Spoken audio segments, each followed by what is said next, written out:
Chemical kinetics. चलो तो अब तैयार हैं हम किसके लिए? केमिकल काइनेटिक्स के लिए। What do you mean by chemical kinetics? Chemical kinetics होता क्या है?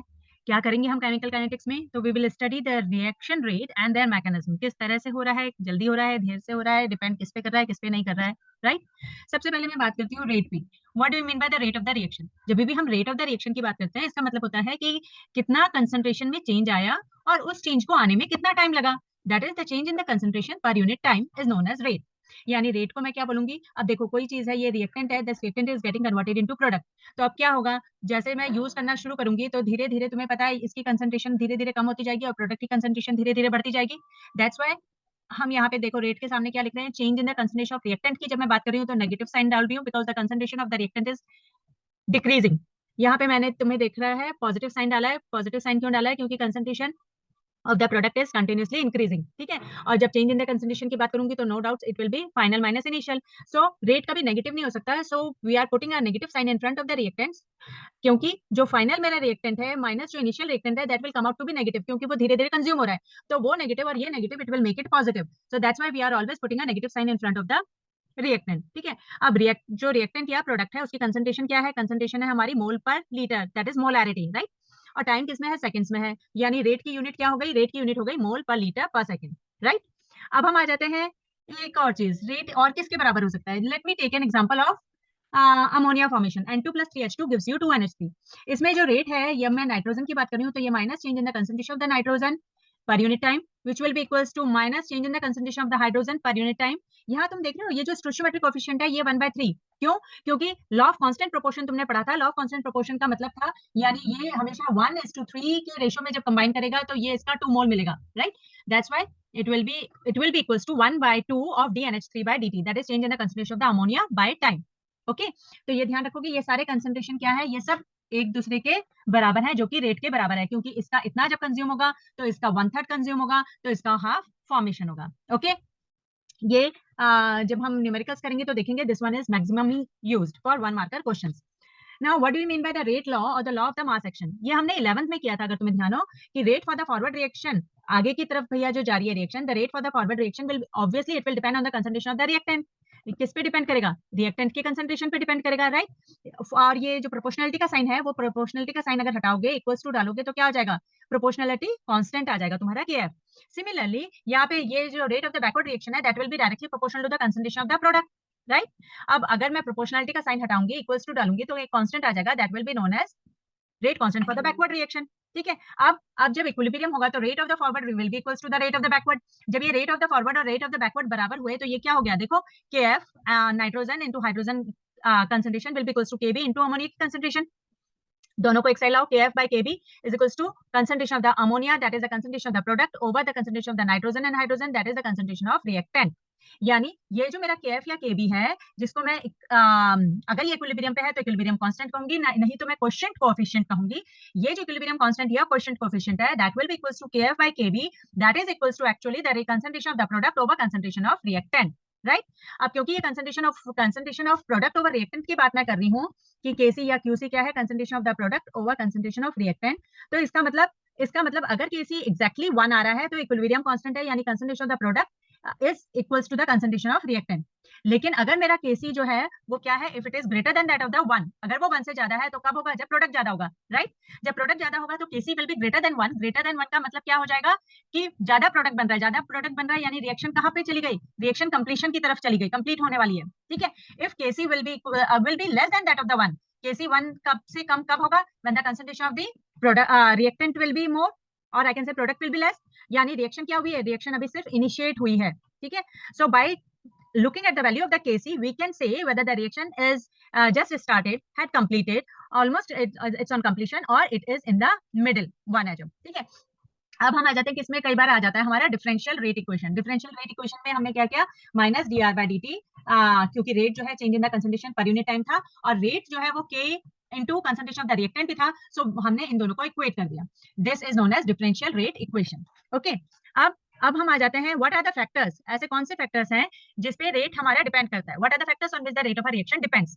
सो first of all it will depend on the nature of the reactant. जब मैं बात कर रही हूँ नेचर ऑफ द रिएक्टेंट की, तो नेचर ऑफ रिएक्टेंट कैसा हो सकता है, या तो कोवैलेंट हो सकता है या फिर आयनिक हो सकता है। और आप सबको पता है आयनिक यानी नंबर ऑफ आयंस तो जल्दी ज्यादा रिएक्ट करेंगे, तो ऑब्वियसली जो आयनिक होगा that will be having much faster rate, right. जब हम फिजिकल स्टेट की बात करते हैं तो ऑब्वियसली सॉलिड में मॉलिक्यूल्स इतने नहीं करेंगे, जबकि एक्वस में मेरे को ज्यादा मॉलिक्यूल्स मिलेंगे। So in the aqueous state the number of again the ions molten state, the number of ions will be more, and that's why the reaction will become fast. When I'm talking about the surface area, तो surface area में क्या होगा, surface area में ये देखो एक बड़ा molecule लो और उसी को पीस के छोटे छोटे मॉलिक्यूल कर दो।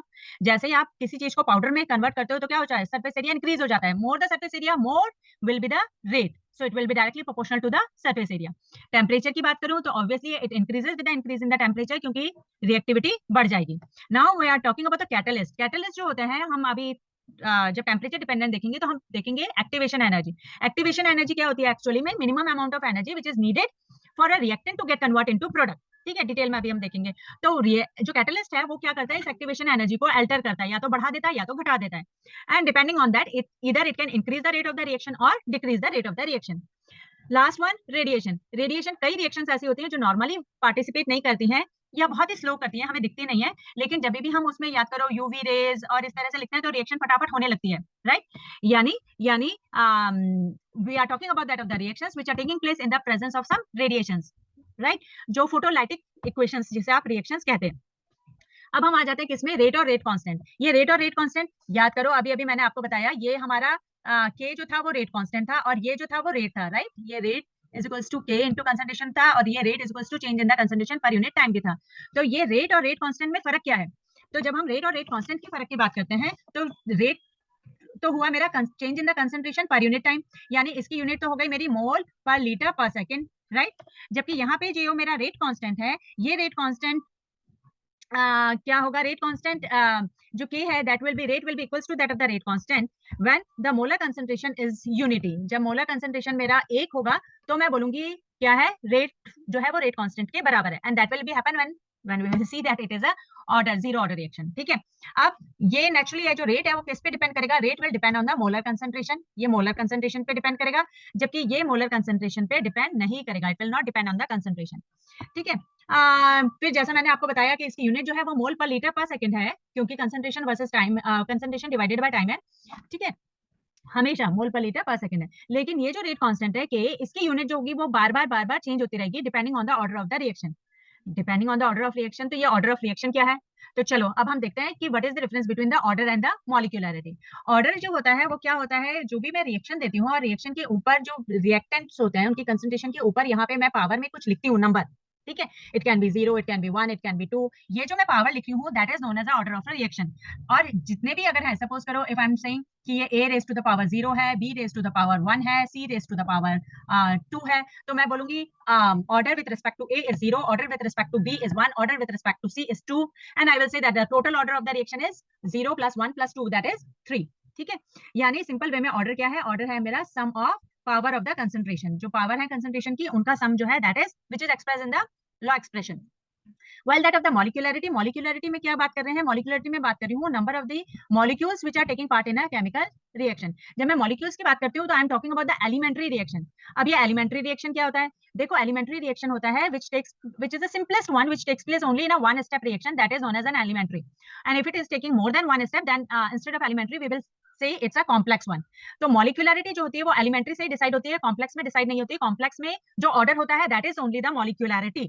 okay, ये ऑर्डर जो है वो order can be 0, can be fraction, order कुछ भी हो सकता है, कोई नंबर है, कोई फ्रैक्शन है, कोई 0 है, कुछ भी हो सकता है। But molecularity can always be a whole number, it can never be 0 and it can never be fraction. ये कभी भी फ्रैक्शन या फिर 0 नहीं होगी, ये हमेशा 1 2 3 4 इस तरह से होगी। ठीक है, अब ये ऑर्डर कैसे पता लगेगा मेरे को, ऑर्डर जब भी मेरे को फाइंड आउट करना होता है तो जनरली वो क्या होता है, जो अगर if it is a complex reaction तो what I will say that the slowest step, जो भी सबसे सिंपल सबसे धीरे धीरे जो चल रहा है, स्लोएस्ट स्टेप जो मैकेनिज्म में तुम्हें मिलेगा उस वो बताएगा, that will tell you the order of the reaction. While that in the molecularity में मैंने तुम्हें बोला एलिमेंट्री रिएक्शन में how many molecules are participating, while in that of the complex reaction में we can't find out the molecularity, only the order will be equals to that of the molecularity. ठीक है, अब अब जल्दी से ये देखते हैं ये क्या है, this is a zero order reaction. Zero order reaction का मतलब जैसे मैंने अभी कहा ऑर्डर कैन बी 0 1 2 3 4 है ना, फ्रैक्शन कुछ भी हो सकता है। तो जीरो ऑर्डर रिएक्शन की सबसे पहले देखते हैं। तो ये एग्जांपल्स आप याद रखोगे, क्यों रखोगे एग्जांपल्स याद, क्योंकि in one marker they are asking you give the example of zero order reaction. ठीक है, तो कोई भी एक एग्जांपल याद रखो, डिकम्पोजिशन ऑफ द अमोनिया या डिकम्पोजिशन ऑफ द HI। अब इसमें हो क्या रहा है, इसमें जो रेट है, rate will be directly proportional to that of the concentration of the ammonia. Proportionality का साइन हटाएंगे तो कांस्टेंट आ गया हमारा, क्योंकि ये जीरो ऑर्डर रिएक्शन है यानी raise to the power zero है। जीरो है क्या मतलब, ये इसकी कंसंट्रेशन पे डिपेंड नहीं कर रहा है, it is not depending on the concentration of ammonia. क्योंकि अमोनिया की कंसंट्रेशन पे डिपेंड नहीं कर रहा है, that's why this concentration will come out to be unity. ये एक हो गया, तो रेट किसके बराबर हो गया, rate will be equals to the rate constant. किसके केस में, in the case of a zero order reaction. और रेट कांस्टेंट के बराबर रेट है, और रेट क्या था, रेट था हमारा change in the concentration per unit time, है ना। तो यानी रेट कांस्टेंट क्या हो गया, R not, that is initial concentration minus final concentration divided by time.